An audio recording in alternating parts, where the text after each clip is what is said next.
റസൂലുള്ളാഹി സ്വല്ലല്ലാഹു അലൈഹി വസല്ലം തഹജ്ജുദിന് എഴുന്നേറ്റാ ദുആർക്കാൻ പഠിപ്പിച്ചത്. എന്താ ദുആ?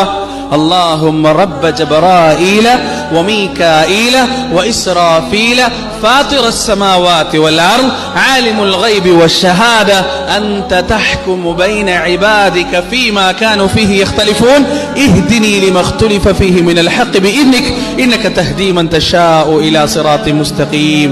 പ്രാർത്ഥന അറിയുന്ന എത്ര ആളുകൾ ഈ കൂട്ടത്തിലുണ്ട്? നമുക്ക് പറ്റിയ പ്രശ്നം അവിടെയാണ് കൂട്ടരെ. നമ്മൾ അല്ലാഹുവിനോട് പറയാറില്ല, ചോദിക്കാറില്ല. നമുക്ക് തഖ്വയില്ല. ജീവിതത്തിന്റെ പല രംഗങ്ങളിലും തഖ്വ ഉണ്ടായിരുന്നെങ്കിൽ വ്യക്തമായ മാർഗം അല്ലാഹു സുബ്ഹാനഹു വ തആല നമുക്ക് കാണിച്ചു തന്നേനെ. നമ്മുടെ ഇടയിൽ വ്യക്തമായ ഒത്തുതീർപ്പും രഞ്ജിപ്പും അല്ലാഹു ഉണ്ടാക്കിയ. എന്താ ഈ പ്രാർത്ഥനയുടെ അർത്ഥം എന്നറിയോ? അല്ലാഹുമ്മ റബ്ബ ജബ്രായീല വമീകായീല വഇസ്റാഫീൽ, ഇസ്റാഫീലിന്റെയും ജിബ്രീലിന്റെയും മീകായിലിന്റെയും രക്ഷിതാവായ